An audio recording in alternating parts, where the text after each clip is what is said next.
think about what it means to the university, to Chapel Hill, and to the community at large. We embarked on a journey to look at 4 names, and so proud that we can name this building after Gwendolyn Harrison Smith, who was a pioneer in her own right, and certainly we're honored to have her name grace our building here today. It's so happy.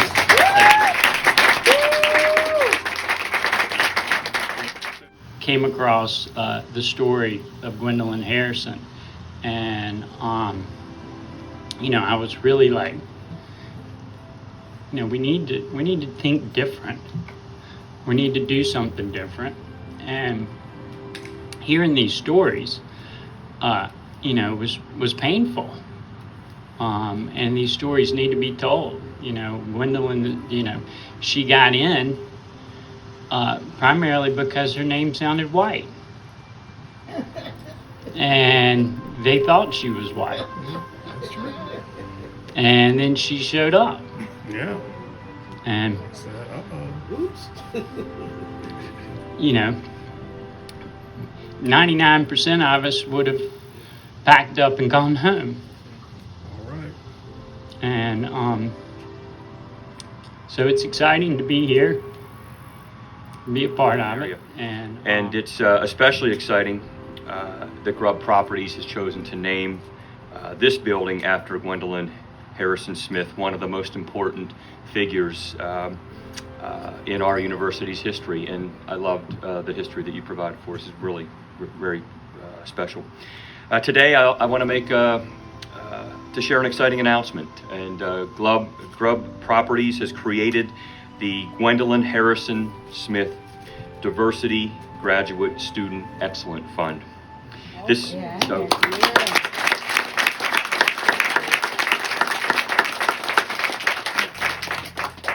scholarship in the College of Arts and Sciences will be used to recruit prospective diverse students who apply to graduate school at Carolina. The gift of $100,000 from Grubb Properties will produce an annual payout of $5,000 a year to support our graduate students. Gwendolyn, as we've just heard, was the first black woman to enroll at Carolina, and her courage and commitment have inspired students across our campus for decades. She challenged our university to be better, a challenge that is still ringing true today. She received her graduate degree in Spanish, and so establishing this fund for our graduate students mirrors her time at Carolina and honors her and her family in this wonderful way. It's a pleasure to be here with you today, celebrating the opening of this beautiful office building, the Gwendolyn. The Gwendolyn holds so much potential. New ideas will be born here, partnerships will form here, businesses will blossom. But it's clear that the opening of the Gwendolyn is a true win for the Chapel Hill community, but not just because it offers an environment that breeds innovation, collaboration, and prosperity. This office building signifies much more than that. It highlights something that is often overlooked and sometimes intentionally ignored: the legacy of black women. In 1951, Gwendolyn Lolita Harrison became the first black woman to be accepted to the University of North Carolina at Chapel Hill. This came 162 years after the university's founding, and 74 years after white women were admitted. Ms. Harrison already had a degree in history, a master's in Spanish, and a career teaching at a prestigious college when she decided to apply for a PhD at UNC. She was accepted, assigned a room, and was eagerly anticipating beginning her studies when she arrived on campus.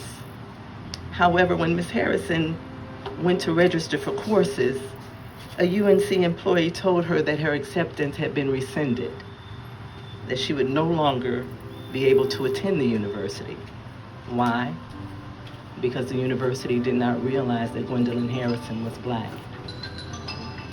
In the face of blatant bigotry, Ms. Harrison launched into action, determined to seek justice. She appealed to the university's administrators and wrote to the Board of Trustees.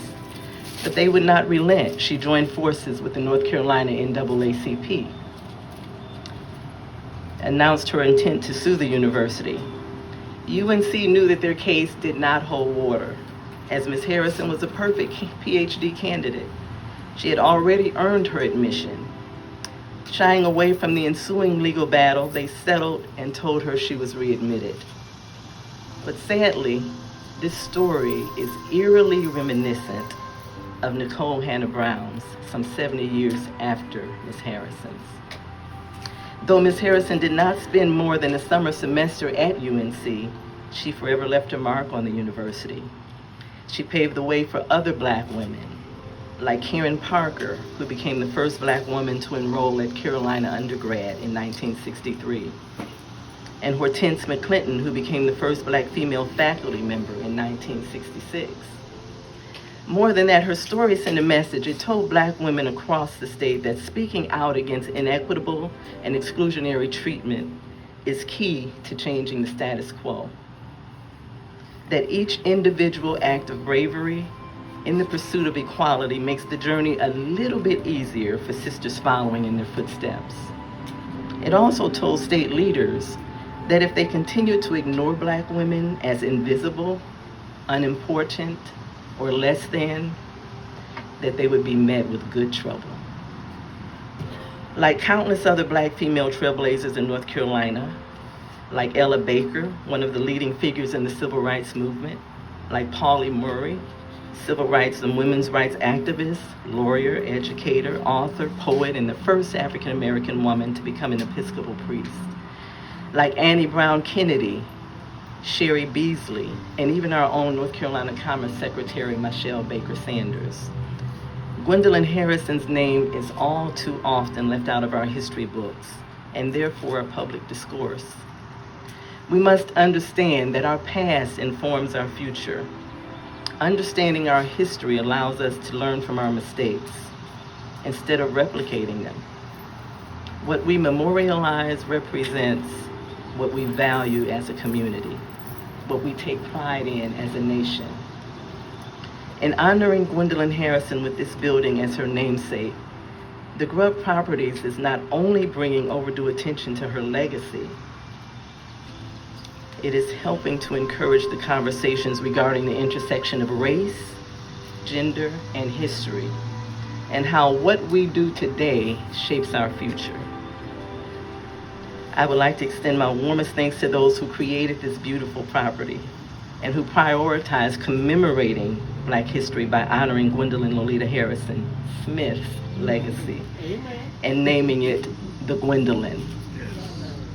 Here's to the Gwendolyn, here's to Gwendolyn, and thank you to her family for being here and allowing us this time. And all those who came before her and those yet to come. Thank you. Yeah.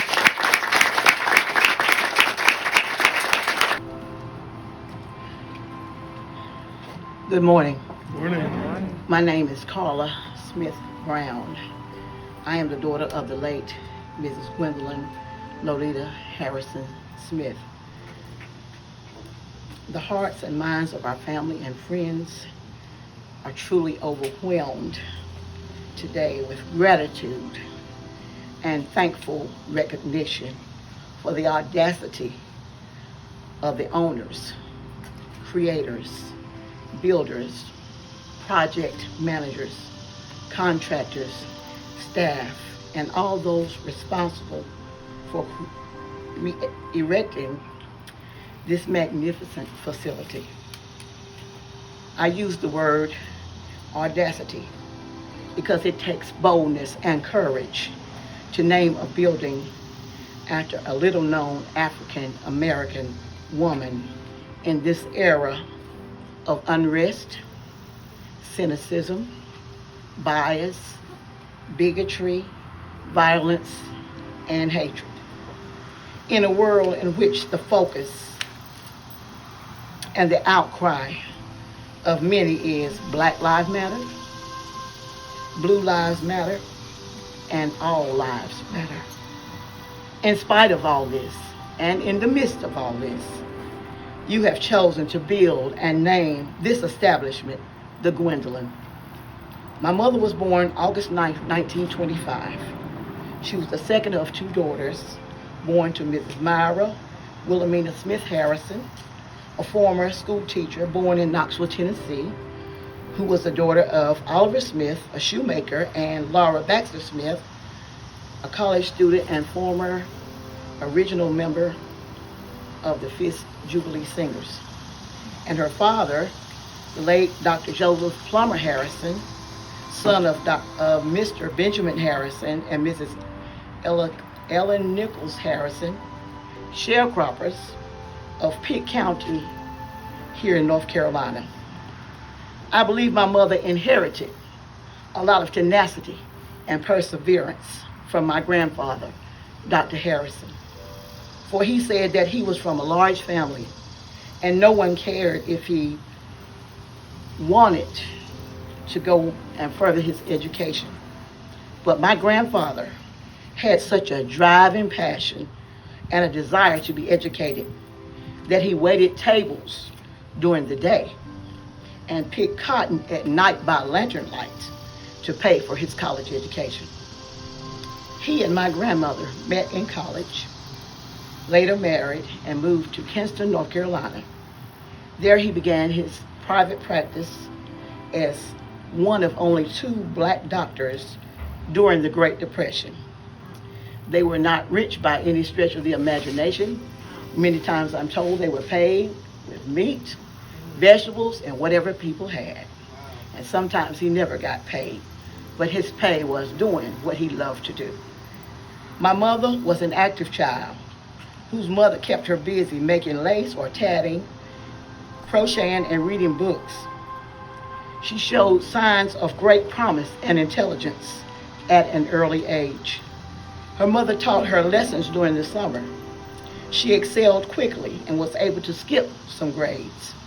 She graduated from Atkins Senior High School in Kinston, North Carolina, about 78 miles on the other side of Raleigh, at age 13 as valedictorian. My grandfather thought she was too young to attend college, so she went to Palmer Memorial Institute, located between Greensboro and Burlington, North Carolina, for 1 year. She entered Spelman College in Atlanta, Georgia, at age 14, and graduated at age 18 as valedictorian. She received a bachelor's degree in history, taught for 1 year at Booker T. Washington High School in Atlanta. She said she did not enjoy it due to the fact that students had problems accepting her as a teacher instead of a peer. So she left and enrolled at the University of California at Berkeley, where she received her master's degree in Spanish. She moved back to North Carolina and became a professor of Spanish and history at Johnson C. Smith University in Charlotte, North Carolina. During this time, in the early 1950s, she decided she wanted to receive her doctorate degree. So she applied to the University of North Carolina here in Chapel Hill. She was accepted on the basis of her excellent grades. When she arrived, however, she was met with great disappointment because the school had somehow failed to recognize that she was a Negro. She was immediately rejected. When asked about this experience, my mother said, and I quote, "I went there in good faith, and I was turned back around, and I was very upset about it," unquote. In the words of the late Reverend Dr. Martin Luther King, and I quote, "The ultimate measure of a man is not where he stands in moments of comfort and convenience, but rather where he stands in times of challenge and controversy," unquote. In my mother's time of rejection, discomfort, extreme disappointments, and controversy, she could have chosen to simply walk away, return home dejected and defeated. She chose rather to take a stand. And with the help of her father and the NAACP, she filed a federal lawsuit against the school. After much heated controversy, the school did decide to let her attend, and the lawsuit was later dropped. Sometime after this, a gentleman by the name of Mr. John Charles Smith, a former World War II veteran, was working in Charlotte, North Carolina, attending barber school. I'm told that he spotted Gwendolyn on a busy Charlotte street on her way to piano lessons. Mr. Smith liked what he saw, pushed his watch up his shirt sleeve, walked across the street, and asked Gwendolyn for the time. They were later married April 5th, 1953. And the rest, as they say, is history. She moved to Bessemer City, North Carolina, about 45 minutes on the other side of Charlotte, and began their family. I am the oldest child, the only daughter. I have 3 brothers. Joseph, who is a mechanical engineer for Boeing in Washington, D.C. I have a brother here, Dwight, and my brother Adrian is here with his family. And we have many family and friends and neighbors from Bessemer City here today. Will y'all please raise your hands so they can see? Thank you. Immediately after my mother passed away at the age of 91, in 2017, I was contacted by the president of the Graduate and Professional Student Federation, Mr. Brian Cousins, at UNC Chapel Hill. I was informed of their plan to vote on a resolution to create an award to be given to deserving students and members of the community in my mother's name. My family and I were so excited, and I asked if I could attend and was given the go-ahead signal. One of my sons, one of my grandsons, and I came in 2017 and watched as this resolution was voted in, and the first graduate student received that award in my mother's name. I came to Chapel Hill from Gastonia, North Carolina 4 years ago because I sensed the urgency and the importance of that honorable event. Today, I am here along with many of our family and friends, neighbors, and members of the community who knew my mother. I think I can safely say on their behalf and mine that it is with a great sense of urgency, importance, and fervor that we are here today in awe of this moment in time. Thankful, grateful, Yes. excited, overwhelmed, proud. Words are insufficient to express the depth of the sincere appreciation in our hearts for this distinct privilege of prestige and honor as you dedicate this building today. May it always stand as a testimony to who she was and what she stood for. In my conclusion, my mother planted some things in the lives of my family and in her community. She loved to plant flowers, and she loved the garden. I want to share with you some of the products of the garden she planted in our lives. I will call them a garden of peas. Somebody say a garden of peas. Garden of peas. Some of you may not like peas, but these peas are essential as a part of who she was and what she stood for. Taste these, if you will. My mother stood for purpose. She achieved this through a life of integrity, kindness, and love for all people of every race, every creed, every color and background. May this building stand for purpose. Next in the garden of our lives, she planted persistence.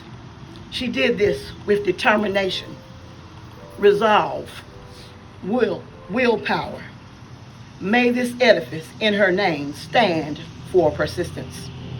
My mother planted and stood for progress, advancement, forward movement, destiny.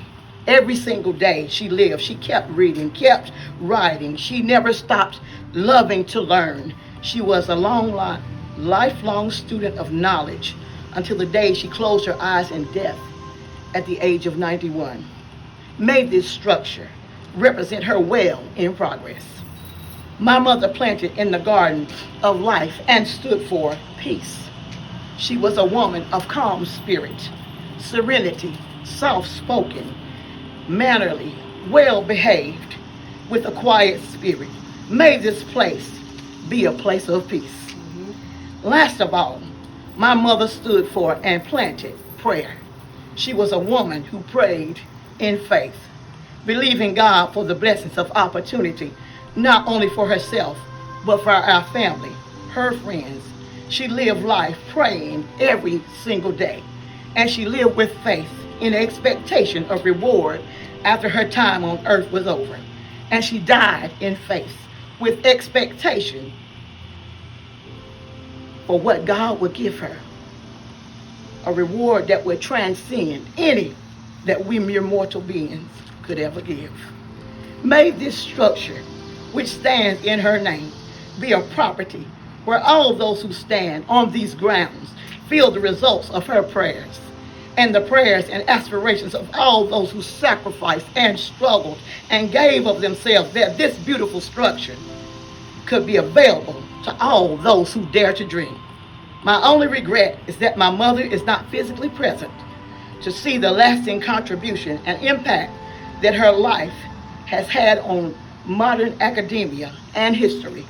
However, I believe that she is smiling from beyond the balconies of heaven, happy, content, excited, and appreciative, just as grateful as all of us who are present here today. May this spectacular building, named in her honor, forever stand as a monument to the lasting legacy and impression her life has left on us and her family and friends, and to all who will hear of the name of Gwendolyn in the future and in time to come. May God bless you all. Thank you for this opportunity.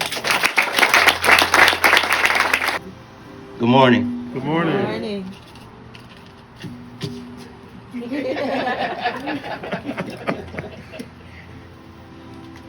Success.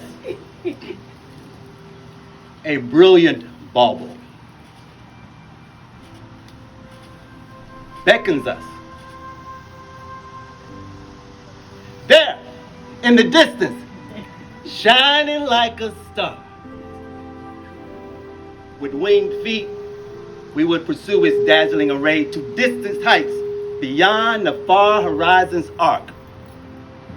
But if we seek the warmth of its bright glow, and on our way, pass by the weary souls who, trotting barefoot over the rocky road, have fallen in need of a helping hand and youth like ours to lift them up and help them on their way. Though we should reach the prize, its golden gleam would crumble into dust before our eyes. Oh, the time so short, we fear that should we for a moment pause, even though to help a brother to his feet, we would not reach the heights for which we strive. But somewhere, from the clouds above, there comes a voice, in tones as clear and loud as though the sounding of a bell. If you would have your name flung to the skies, engrave it first upon the hearts of men. If you would have your name flung to the skies, engrave it first upon the hearts of men. Y'all don't clap. Y'all didn't have to clap. Thank you. I did that on purpose. Now, I didn't write that. Y'all know who wrote that. My mother wrote that. When she was a teenager. I couldn't write like that when I was a teenager. Matter of fact, I can't write like that now. But they say she was, I'm trying to edit my notes because I'm trying not to repeat a lot of things that were said already. But they say she was a genius. She was. When we were growing up, she started her family. she decided she wanted to be a stay-at-home mom and a wife. So we knew her as mom, and she's my father's wife. So we weren't around when she was doing all her academic stuff. But we would hear people over the years talk about her. People that knew her, her peers, and they would say, oh, your mother was a genius when she was in college. Oh, your mother's brilliant. Oh, she has a great mind. But she would never say it. And whenever I would ask her, growing up, I would say, Mom, was you a genius when you was in school? And she always gave the same answer. She smiled and she said, oh, I don't know. They say I was. Always her answer. She didn't have any diplomas on the wall. She didn't have any certifications on the wall. She started school at the age of 5. She did the first grade at home. She went to public school for the second grade, did the third grade public school, skipped the fourth grade, did the fifth grade, skipped the sixth grade. Now, when I was in third grade, I had the chicken pox, and I skipped 2 weeks. I went back to school. It was like I was in a foreign land. I don't know how you can skip a year and skip another year. But anyway, she graduated valedictorian, high school, college, went to Spelman. And growing up, she said the family always loved and cherished exchanging cards and gifts and for Christmas and Thanksgiving and New Year's. And so I think, that bug was planted. And she did that her whole life. She wrote and read probably every day her whole life, probably to the day she died. She loved sending out cards and letters. If you were a friend of hers or a neighbor, she would send you a Christmas card or Easter card, or if you were sick, she would send you a card. If you were in prison, you would get a letter from her. She did that her whole life. And like my sister said, my father was a doctor, and there's a street named for him in Kinston, North Carolina, called J.P. Harrison Boulevard, because of his service and commitment to the community. They didn't always have a lot of money, but my mother said they always had something to eat because people paid them with food, because a lot of the patients were farmers and sharecroppers and stuff like that. I want to thank Mr. Clay Grubb. I heard from my niece and from my sister that they're naming the building after Mama, and I didn't know anything else, and I kept waiting to hear from somebody, and I never heard from anybody. So I Googled it, and I found Grubb Properties, and I saw the CEO, Clay Grubb, and I went into the directory and I dialed a number and I got his voicemail. I said, hello, Mr. Grubb. My name is Dwight Smith. You probably don't know I exist, but my mother's Gwendolyn Smith, and I'm calling in reference to the Gwendolyn, and I want to get more information. And he called me back the next day. He said, you're right. I didn't know you existed, but I'm glad to hear from you. So I was in touch with him and Miss Emily Etheridge, and all the people involved. I'd like to thank. I'd like to thank the special guests who are here, our neighbors who were here from Bessemer City, next door neighbors, Doug Kemp and Gene Floyd, our neighbors, Henry Gilmore and his mother, Miss Charlene Williams. I know Michael Stokes, next door neighbor, knew my mother. We have a neighbor who grew up right behind us, knew my mother. Our mothers were friends, and she actually graduated from UNC Chapel Hill. Dr. Greta Harper is here. What else? My mother went to UNC, and when they turned her away, and she had the lawsuit, and they dropped the lawsuit, and they accepted her, and she said I had my own private suite. She stayed in Keenan Hall. She had her own private suite and her own private bath. And she actually did go back the following semester. And once again, she said I had my own private suite and my own private bath. And then the following year, she got married and started a family and started having children, and she didn't return. I want to finish up. I want to share some bits of a letter that my mother wrote. And the letter ends with a poem that she wrote to her very first grandchild, Felicia, who's sitting right here. And I'm going to have my friend from New York, Miss Perry Gaffney. She's an actress, writer, author, performer extraordinaire. Perry's going to come up and share bits of the letter and the poem. And thank you very much.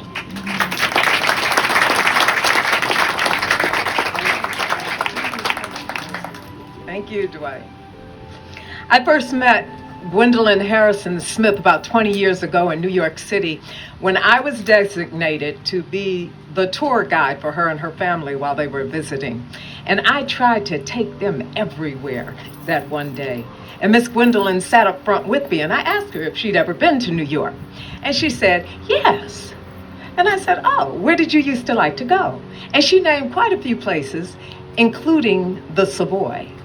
Now, for those of you who do not know, the Savoy was a legendary Harlem club, and it was known worldwide for the big band battles that happened between Count Basie and Duke Ellington and Benny Goodman and Louis Armstrong and others, and also for the Lindy Hop contest. I was shocked. I said, you went to the Savoy? Little tiny lady. She said, yes. I said, did you go more than once? And she said, oh, yes. I said, you mean to tell me you used to be a hoochie coochie girl? And she laughed with almost like a shocked, frozen smile. And then she answered, no. And I said, well, if you went one time because you were curious, that's one thing.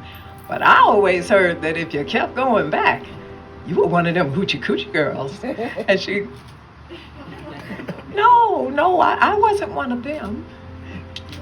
And I just fell in love with this tiny little, beautiful, brilliant lady with a spirit and words that still shine. A letter to Dwight.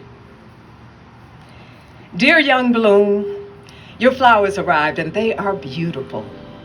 Thank you so much for such a lovely and thoughtful gift. There are carnations, snapdragons, baby's breath, asters, and others in shades of pink and white. I was invited to present my poem, The Sage, at the World of Poetry Convention in September.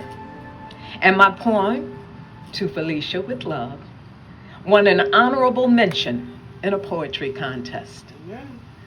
To Felicia with Love. Of course, child. Black is beautiful. I never heard those words when I was growing up, or thought to quaff the dregs from life's uncertain cup. But now you stand at the threshold of a newly opened door. In blood and sweat was forged its key by those who've gone on before. And though you may be tempted to seek the tinsel prize, forgo a lesser destiny and reach up toward the skies, nor fail to stop to lend a hand to your sister or your brother, for you will find your greatest joy is simply serving others.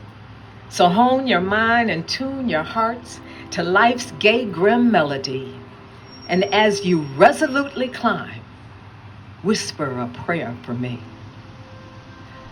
God bless and keep you forever.